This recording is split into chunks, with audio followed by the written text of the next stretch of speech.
તો કેમ છો મોટા, સ્વાગત છે તમારું બધાનું મારા એક નવા બ્લોગની અંદર. તો ગુડ મોર્નિંગ બધાને. તો આપણે ડાયરેક્ટ ગુડ મોર્નિંગ થઈ ગઈ છે કબરાઉમાં. આ છે કબરાઉ મોગલધામ, અને બધાએ કોમેન્ટમાં જયમાં મોગલ લખતા જજો.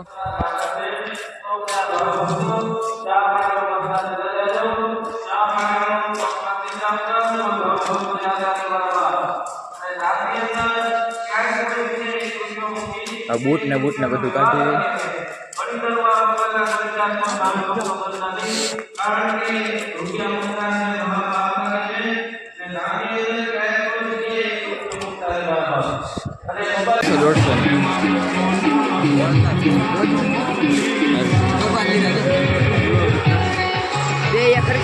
હવે આપણે આર્યનભાઈના સોફામાં આવી ગયા.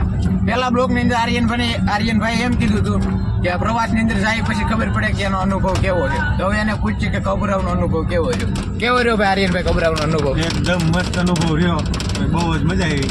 દર્શન કેવા કર્યા મોગલવાના? બસ એકદમ મસ્ત દર્શન કર્યા, બહુ મજા આવી. ઓલા ગાંઠિયા કેવા હતા એ તો કયો? ગાંઠિયા ઠીક હતા. ખાતા જ નથી, મને ખબર. કેમ છે ગીતાભાઈ? મોજમાં. હે મોજ ઈ ક્યાં મેં પૂછ્યું મોજ છે શું છે ઈ?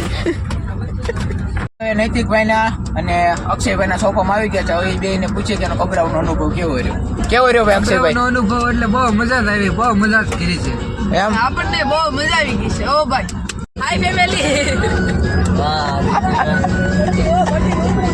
વાહ સુસા વાહ.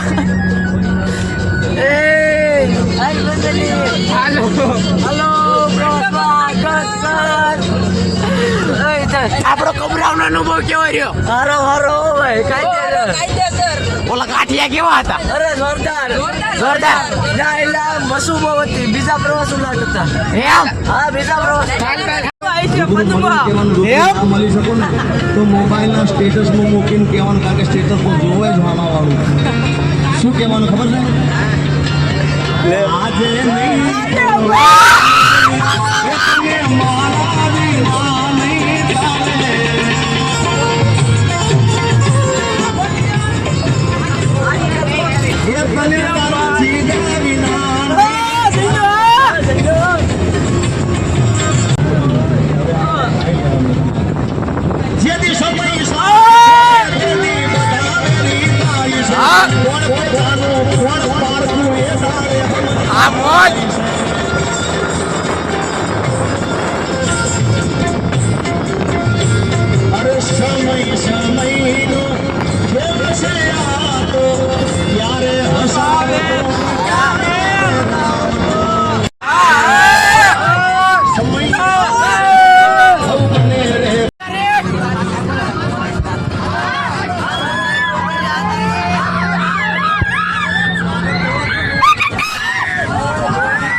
સેલ્ફી લેવી છે.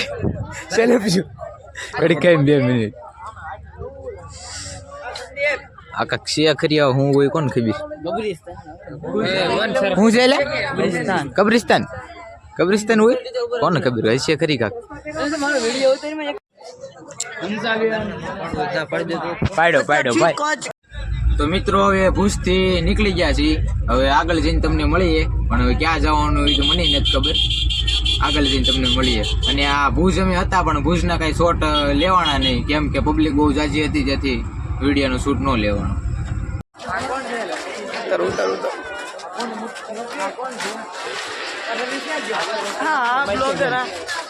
ઘણી કાઢ ભાઈ ચાર મારી.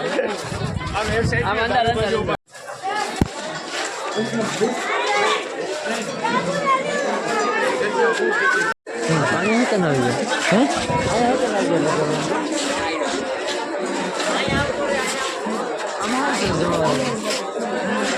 ગોહાત ખરી ને હું જોયા જેવું કઈ લાગતું નથી. તો કે જોઈએ આમાં કઈ વસ્તુ લીધા જેવી નથી એમાં